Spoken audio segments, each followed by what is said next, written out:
This conference will now be recorded. So hello, good morning, and my name is Shan Knan, and I am the consortium's trans organizations officer. As we say, TON is the consortium's trans organization network. My pronouns are he and him, and today we're going to be talking about trans inclusion, and this is a part of the diversity series. So the learning objectives, well, I hope by the end of this webinar that you will be able to better describe barriers faced by trans people in accessing, LGBT plus spaces and services, and also why these barriers exist, and to identify concrete tools to incorporate your organization or group to improve inclusion of trans people.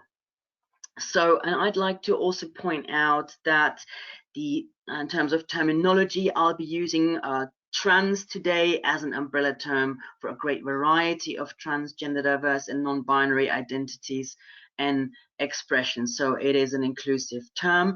And also when I talk about barriers, I'm talking about both perceived barriers and actually experienced barriers. So that's another heads up.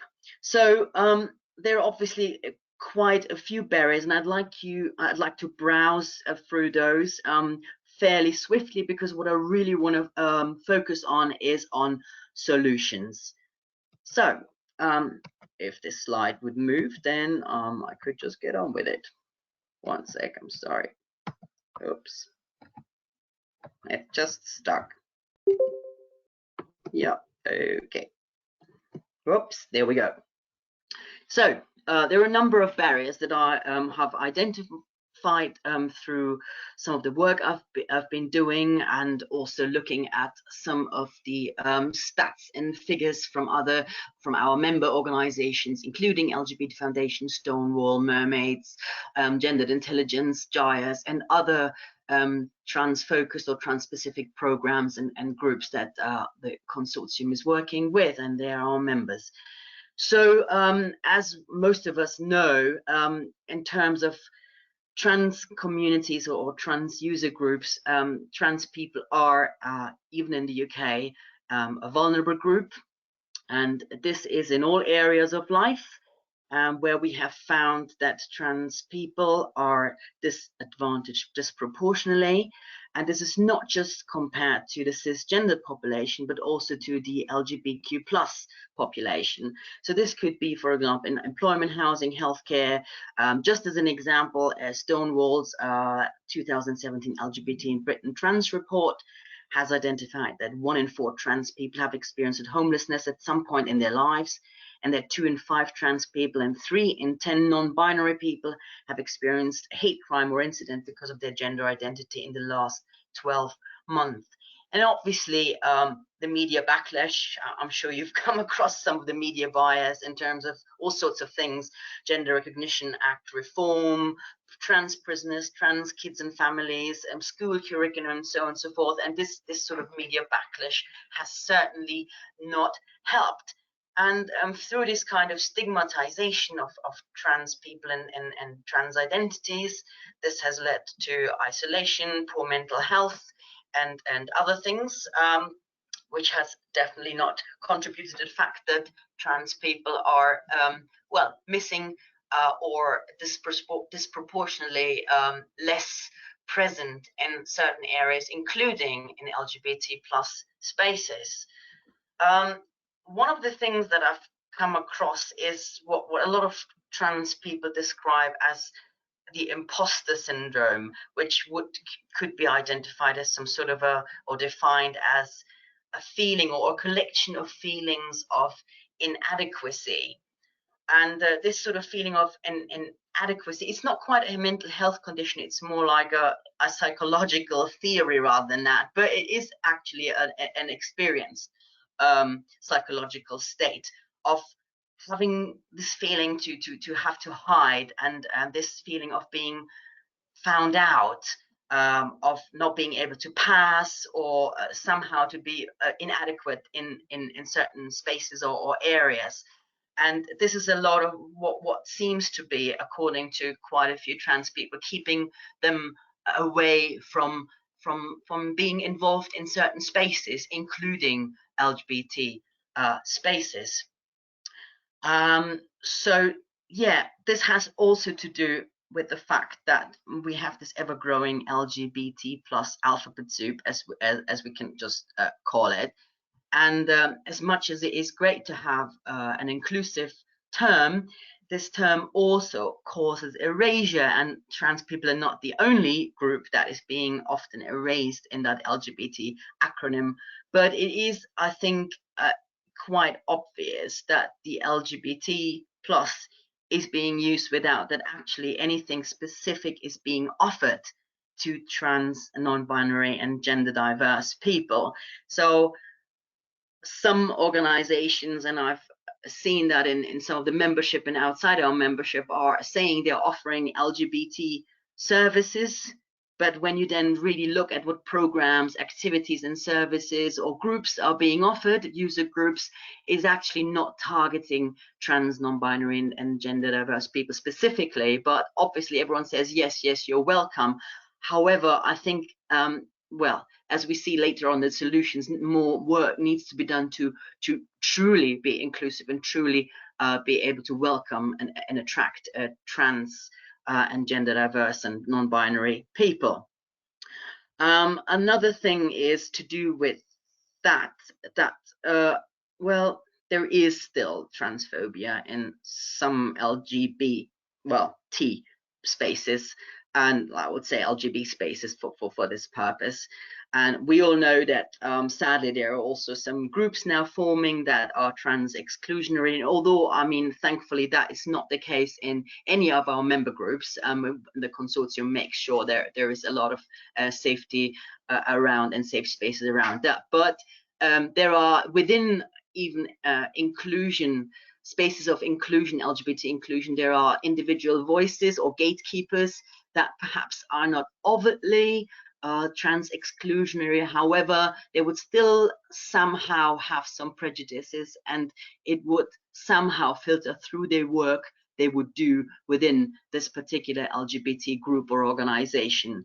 So we still have to be careful with notions of transphobia in LGBT spaces. Another thing is that is perhaps a little bit more specific for the trans population, is that some trans people, especially once they have transitioned, are not necessarily identified within the LGBT plus population.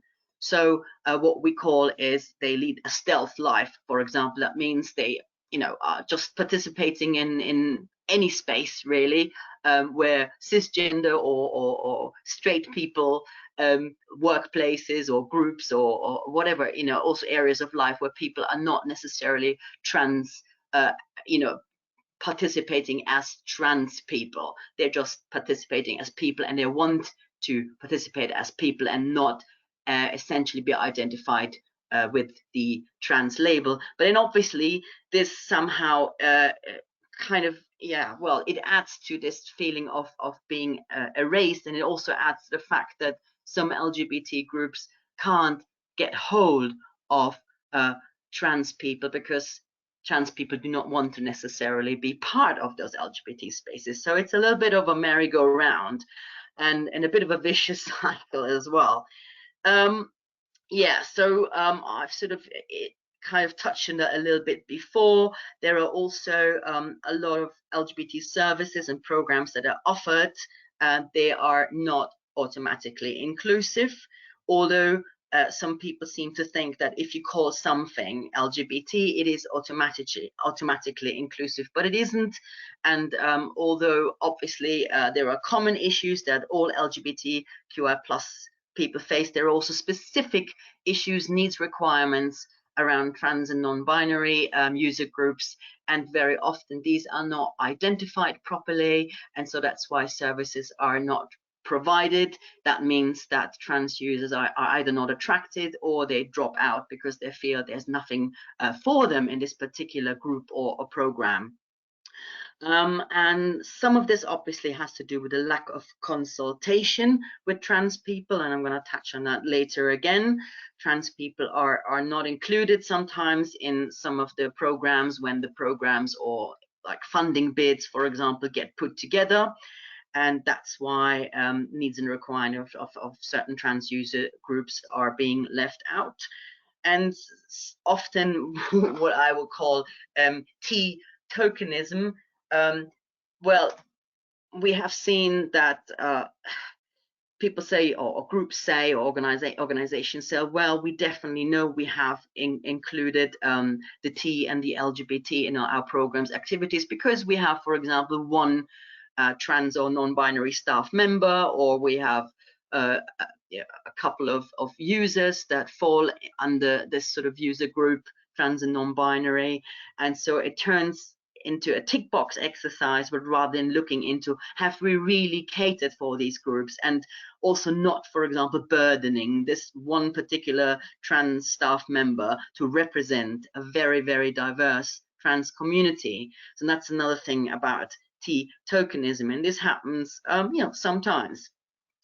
Again, I touched on it a little bit before. There's a lack of trans-specific funding, or the funding that LGBT groups get is supposedly inclusive, however, does not cater necessarily for the needs of the trans people in these specifically funded programs. And another thing to do with funding, there is often not budget set aside, and this obviously is the same for LGBT people, to cover, for example, travel expenses for volunteers. But a heads up here, specifically because trans user groups are, for example, a vulnerable group in terms of unemployment and housing. So even more so, trans people need their travel expenses covered. And again, by, for example, this also goes already in the sort of solution phase of this webinar. It would be good to consider that when you have any activities you want to attract trans people to actually say that loudly. We do have travel expenses or other means to help you to get to the venue and participate in the program or group or whatever. So sometimes it just needs that to be specifically said and clearly stated in your communication. Safety, yes, because of the stigmatization and hate crime rates and general harassment in public life, many trans people fear to travel. So, for example, public transport, apart from the costs, can be an issue. So again, solution based, we have to look into how make that travel easier. And also, this may be a problem for organizations that perhaps reach out further than into their sort of local geographic remit. So people who have to travel further than in their borough or small town or whatever. So again, this is sometimes forgotten, and trans people are expected to travel across London, for example, to get to a group, and they may just not be able to do that. And well, some organizations fear to get it wrong because of all these things that could be considered. So again, it's more to do with psychology, but something that we'll have to work on to get over that, this fear to get it wrong. And rather than getting it wrong and then trying to get it right, people are just ignoring that there needs to be transformation and change, and rather than coming up with proactive solutions, they just say, oh, we'll just leave that and we'll just wait for it to change naturally. But often that's just not really the way forward. And last but not least, something I feel very passionate about, intersectionality. I have seen that in many groups that the fact that many trans and gender diverse people come from multiple backgrounds and have multiple identities is often not considered. And so I think a lot more needs to be looked into that. And just to give you a couple of examples, I have taken them from actually two intersectional projects that I have run myself. And so these quotes, these voices are real, and one of them is a person of faith, and the other one a BME person. But it also could be about, for example, disabled or elderly trans people. So there are various and multiple intersectional considerations. So just here, one person who happens to be a non-binary trans Christian reverend says, "Is quite sad. There's much discrimination thrown at me by the LGBT community because of my faith, and some think you must be mad to go to church and accept your gender identity." And another person from a BME background says, "There aren't many LGBTI people who are BME where I live in London, and at work or in other places, as she said, I present myself in a certain way." So that means people feel they can't be themselves, and they're not being listened to, and they're also being discriminated in some LGBT plus spaces. Yeah, so moving forward, what can groups do to improve access for trans people? And again, this is just like, say, a top list of things. There are obviously many things, and that things can be done in a way that it fits actually your group, so there is no sort of one solution fits all. And so hopefully these ideas, one or the other, or in combination, will help your group to a sort of more solution based moving forward. Yeah, so one thing that people ask a lot, also in terms of when they approach the trans organization networking consortium, how to reach trans people in the first place. I don't have many trans users around, and we don't seem to be able to attract them. Yeah, so there are very simple solutions actually, and to be tried and tested.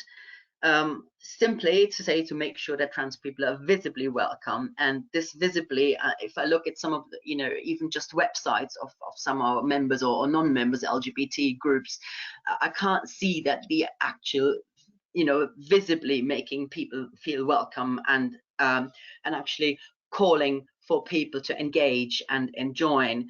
So simple things like promotional materials could invite trans people a lot more, and both in pictures and words, and just to have that visual representation of trans and gender diverse people, and make affirming and positive statements about that can also be really be important.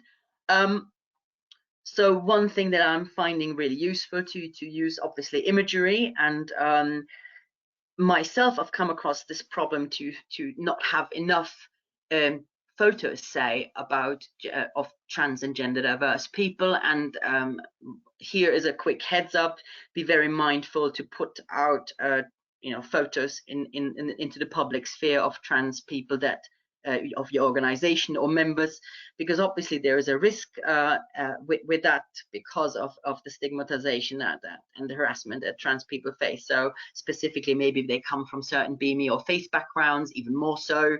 So we don't want to put people at risk. So one thing that I found, using stock photos, there aren't many, but I've see it, if you see in the tip in the yellow box.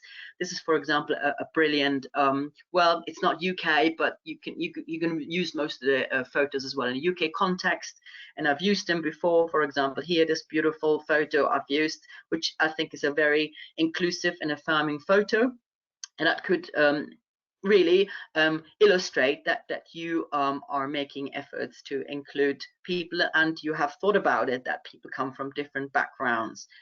So I find stock photos really useful, and I think there are a couple more stock online sites that you can use photos freely, and you don't have to pay for them, and they are inclusive. Signposting is also very important. I've seen that also missing, specifically with some of the groups that don't have really trans users involved and would like them to be involved. So make sure that you are signposting on everything that you have online, or posters, flyers, trans-specific services in your area, or if that doesn't apply nationally. And one good thing would be, for example, to go in partnership with a local or national trans organization and visibly show their logo and say that we have a partnership with this particular organization, so people feel that yes, you're making all efforts really to include and welcome trans people, and you also what you're doing. You're not just saying is, you're giving just lip service by like, yes, we are inclusive, but what is it all about? Well, we don't really know. So by working partnership, you can learn from the organization, but also you're actually showing your commitment, and that may attract people to join your services, your group. To do with that, again, to display things visibly, what I also found really useful is a statement of trans inclusivity. There are various ones that you can actually copy and adapt around. If you just have a look at our membership, and if we can also help you at the consortium and the Trans Organizations Network. So if you can't find one that you can adapt for your group or organization, please contact us. And again, what I've also found really useful is, if you don't have a lot of trans participation, or you haven't had, but you want to acknowledge that, visibly say, yes, we know we haven't really been the most inclusive and welcoming organization or group in the past, but we're really making an effort. And yeah, so even just that acknowledgement can sometimes attract people, rather than just like sort of pretending it's always been great and it's always been there. Just acknowledge it and move on and be proactive about it. Also, again, displaying, especially in online website, for example, is a safe space policy. And I've got a best practice example for you. This is from the LGBT Foundation, who are also our members. Have a look at it. The link is here. I think it's a brilliant inclusion and safer spaces policy. It's not just trans specific, but it has a very strong focus on trans, but also on intersectional communities, i.e. talking about trans or other people with disabilities, and from faith and BME backgrounds, and so on and so forth. Yeah, so job adverts as well. If you feel that you don't, or same for volunteer adverts, if you feel you don't have enough trans people around in your team and you just can't seem to attractive, take positive action. And again, it's worth noting that positive action does not mean positive discrimination. So it's completely legal and fine to say that you would specifically welcome for example, trans people to apply for this post or to be volunteers, and this again obviously includes also BME people and so on and so forth. So take positive action, make it clear that you want people to join your team or teams. And again, going back to being visible, we use mainly the rainbow flag, and that's great, but if you feel you want to do more, why not using, for example, the trans flag, or there are various non-binary flags these days, alongside the rainbow flag, or alternate. And again, this could be a strong and affirmative, visible statement of wanting to be more inclusive and welcoming people.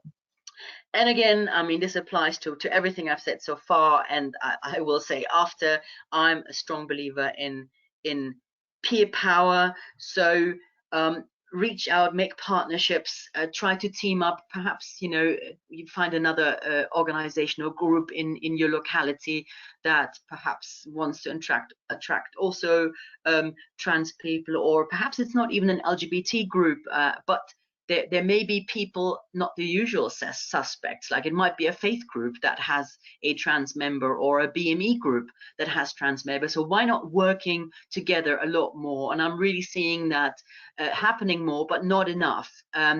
People need to really use peer power and to support each other, and also in the sense, like to attract people to each other's services and groups. So peer power now. Yeah, language, it seems to be nowadays, specifically in LGBT groups, a given thing that we use certain terminology in language, but I still see sometimes there is a lack of well, let's say, awareness that language is an extremely powerful tool that can really alienate or engage audiences. So obviously we want to engage audiences, but it can be a minefield. And specifically when it comes to terminology around gender identity, I've heard that people are, scared to kind of make a mistake. And again, it goes back to that sort of fear that we talked about a little bit in the barriers. So people don't really know if they are up to date on what to say, how to actually use the language to attract and welcome trans people. So they'd rather not do anything, or in a clumsy way. So, and again, it's really good to reach out to trans people, or if you don't have any particular trans users or group members, reach out peer power to other organizations and try to be up to date. How people want to be addressed, what labels they use, and again, this obviously differs from particular user groups to user groups. For example, young people or very young people may use a different terminology to older user groups. So all these things will have to be considered. And again, I've looked at some sites online, and I feel that still there is sometimes this confusion between what is sexual orientation and what is gender identity and expression. And again, sometimes language could be clearer, because if it isn't, that would put some trans people off, and they'd feel, well, again, it goes back to what we said in the barriers. This is just, it says LGBT, but really and truly is LGBT people, because it's about sexual orientation rather than about gender or gender identity and expression. So again, I'd say, go back to whatever you're putting out, or, if you have a glossary and things like that, and just revise. Have I really, focused on these things? Have I updated everything? Pronouns. Again, people say, oh yeah, most people do know now in the LGBT community to use pronouns. But again, I go to a lot of LGBT boards, committees, meetings, and again, people are not sure when to use pronouns. They think perhaps we only use pronouns when we have a trans person in the room, and this can also lead to quite a lot of uncomfortable situations. So I would say use pronouns wherever, whenever, and regardless if there's a trans person in the room. Make it clear that whenever somebody introduces themselves, that everyone introduces their pronoun, and just don't leave it to trans and non-binary person to do so, because it can create that feeling of being excluded rather than included. So also emails, I'm finding it really useful if I see in an email signature that somebody has their pronoun always in the signature. And I've seen this now also happen in very straight cisgender places, and I think that's a fantastic move. So as an LGBT organization, I think that should just be part of best practice. Titles, well, I think most people probably will do without any titles, Ms. or Mrs. But if you do for some reason need titles in your program or service, then make sure you have the MX or the MX for people who do not want a gender title. But please also do keep in mind that some trans people do want a gender title, because they do feel that because they can finally be themselves, they can finally be a man or a woman, that it doesn't necessarily make them non-binary. So yes, there are trans people who are really proud of their title and they want to be called Ms. or Mr. So title, you have to see if you're using any at all in your organization, but if you do, there are considerations around that. In general, though, I would say, as most of us obviously already do, using neutral language, which includes, like, you having users, members, folks, everyone, parents and guardians and carers rather than mothers and fathers, things like that, that I think are pretty standard best practice. But again, I see it sometimes happening. You know, I've been to LGBT events where people say hello, instead of everyone say hello, girls and boys, or ladies and gentlemen. Not necessarily wrong, but it's not perhaps the most inclusive either. And again, going back to intersectionality, please do also consider accessibility in whatever language you're using, whatever messaging you're putting out there. Some people are not from English backgrounds, i.e. refugees or people who seek asylum, and some people may be from other cultural backgrounds where the language we use to describe ourselves in LGBT spaces is perhaps a different one. So, and again, perhaps reach out to BME groups or LGBT refugee groups and see how they approach people who may use a slightly different cultural language or English is not their first or even second language. And another thing that's really important, we do tend to celebrate Pride and LGBT History Month a lot. But I do, and that's great, but I do think that certain days or weeks that specifically are dedicated to commemorate or celebrate trans and non-binary people are important to mark. There is Trans Day of Remembrance, which is always on the 20th of November. There's, before that, Trans Awareness Week, 13th to 19th November. There is the Trans Day of Visibility on the 31st of March. So that's coming up soon. There's an opportunity. And there's also now, that's I think fairly new, an International Non-Binary People's Day on the 14th of July. Again, you can use the flags here, create your own. That's great, you know, with your own logo or tagline on it. And hashtag, again, use hashtag that's like TDOV for Trans Day of Visibility, and then create your own hashtag. That can also be nice messaging going out, and in turn attract people to your group, program, or service. Yeah. Workplaces. So I'm aware that some of you may be a volunteer or organization or a social group, but you know, still I believe that whichever sort of you know, if you have employed staff or volunteer-based group, you still need to have all policies and practices in place. So in other words, ensure that all policies and practices are robust and state clearly what is expected from staff or volunteers in terms of trans inclusion. Be prepared to use formal or disciplinary proceedings if necessarily, if there are any issues arising. So again, rather than waiting for something to happen and then decide what to do, have it in place before. So go through all the would-be situations that hopefully will not be happening.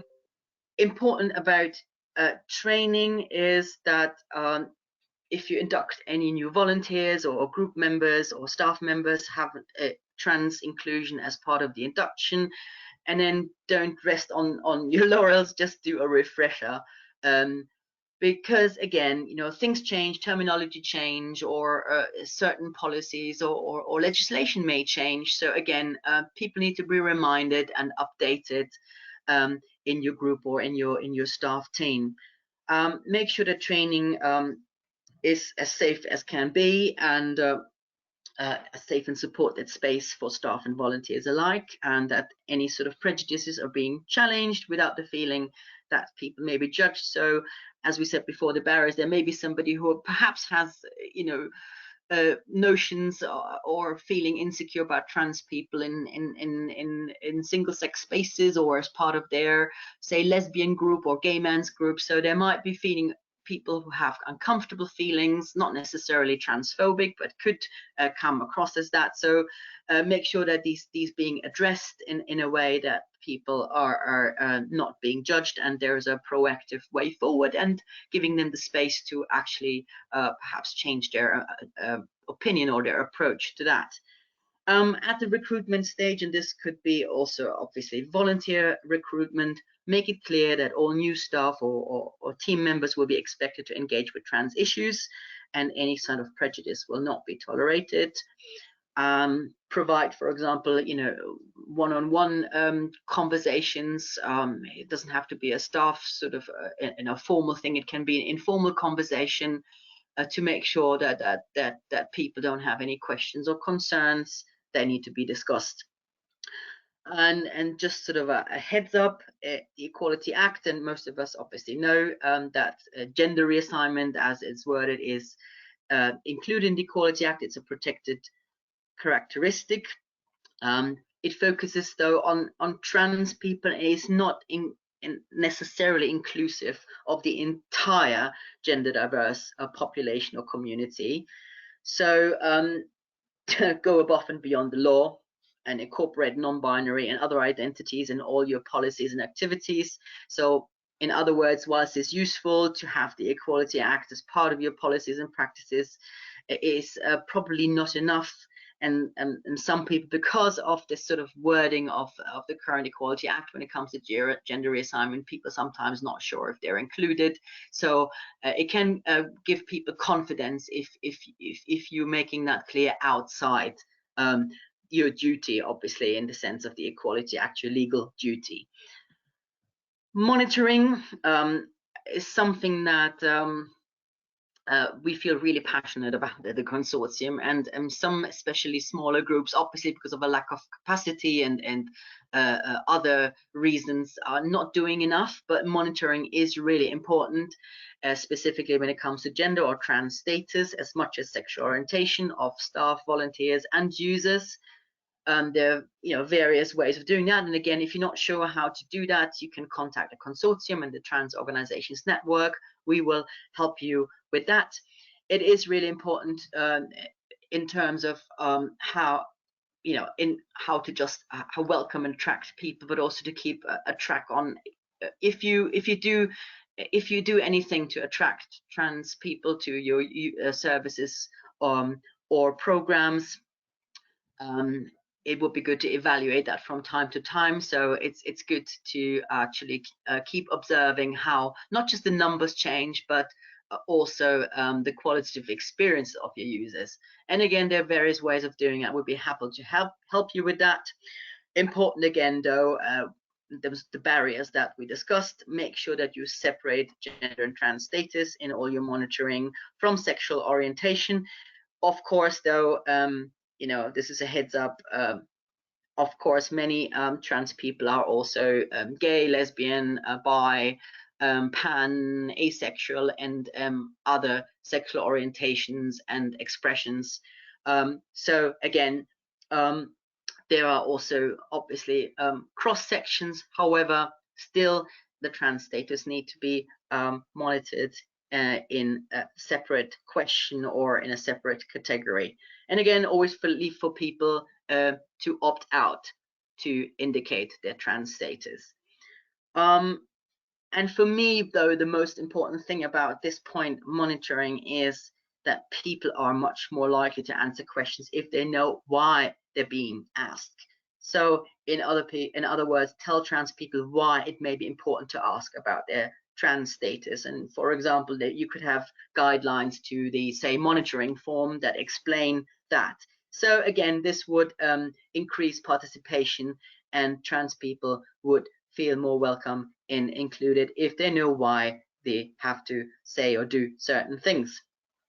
To do with that, needless to say that people's or trans people's safety and privacy is protected, not just legally, but it should also be obviously safeguarding in your group or organization. Trans status is confidential information, and make it clear that trans status will be kept confidential or anonymous and will not disadvantage anyone. Part of safety or the feeling of safety are also facilities. If you're so lucky to have a fixed venue, I am very sure that your toilets are already safe and inclusive, and so, for example, changing areas if that applies. But if you do not have a fixed venue, which is obviously the case for some groups and even organizations, You can, for example, use reusable signage. One good idea is to laminate gender inclusive toilet signs, and then wherever you are, stick them on. But obviously inform the venue. And again, my personal tip: if the venue is a bit hesitant, still stick them on and say it's a necessity for people to feel safe and welcome. So just go with that.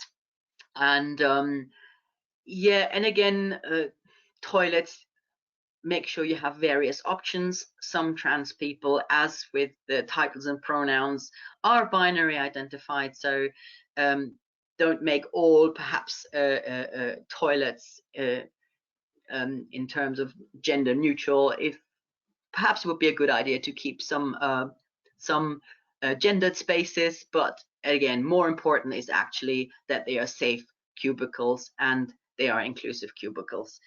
And again, there may be some people who have particular concerns or needs and requirements. So again, go back to have those one-on-one conversations in a sort of a welcoming and non-judgmental way, where people then could perhaps issue what sort of reasonable adjustments there could be, and try to perhaps make a reasonable adjustment. For example, that could be a trans person of faith who perhaps needs a prayer space, be it single gender prayer space or not. So you could perhaps provide that at a certain time. It could be a lot of things. This is just a small example of something that I have experienced in my practice where we had to make a reasonable adjustment. And again, yeah, be intersectional. It's good to remember not all trans people are white and able-bodied. And so reach out to BME, people of color and faith groups and other groups, organize intergenerational activities. When putting together teams or boards, make sure that a wide range of people, including trans, BME, people of faith, is involved. Make sure this includes people with multiple intersection of identities. And again, this should obviously not be tokenistic, but a genuine attempt to ensure that your organization is truly inclusive and diverse. And it could be little things, in fact. And again, something that's happened in my practice, that if you offer food, make sure that that's food that, for example, people from that faith backgrounds could also eat. And obviously there are also other dietary requirements, but let's focus on that. So think of like, how can you provide all these things like food, facility, and so on and so forth, even if you don't have a BME person or a BME trans person or a trans person of faith yet. One of my top tips is just behave with everything you do or offer as if there were these people in your space. So make it already inclusive and welcoming, even if you still have to attract these people. And I think that will provide the first step to actually really be able to attract these people physically into your program or space. Yeah, this is another one of my favorite photos that I use a lot from the stock photo, the inclusive stock photos. Few more things to consider. Be genuine. Having a run an awareness event or having a trans team member does not automatically make your organization inclusive or make you a great ally. So again, consider various things and work in very many ways, and with using peer power and your team. Don't just work on one level and say, yes, we stuck a trans flag to our website and now we're inclusive. Maybe not enough to be able to say that. So be also really humble about your progress. Same goes for simply adding more letters to the LGBTQI+ alphabet soup acronym. Does not make your group necessarily more inclusive, and in fact, sometimes by just adding certain acronyms without actually having any provisions or having any service that this user group can use is actually counterproductive.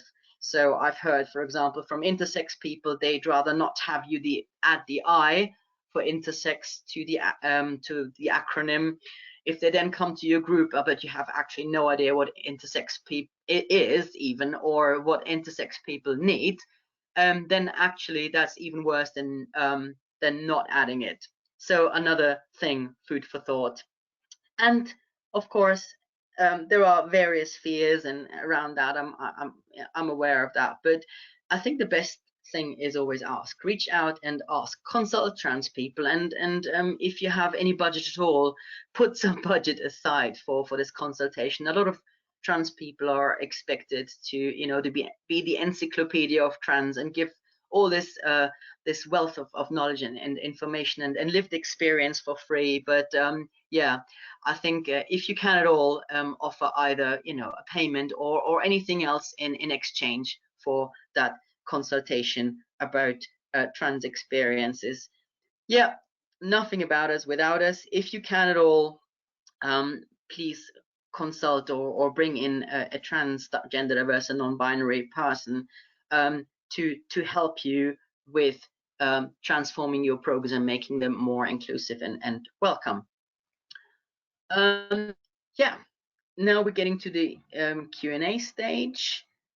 If you have a question, please type your name in the chat box and we'll respond to each of you in turn. And please make sure you unmute yourself when asked to state your question and remute afterwards. And I will also make an effort to unmute you now, and then I will stop the recording.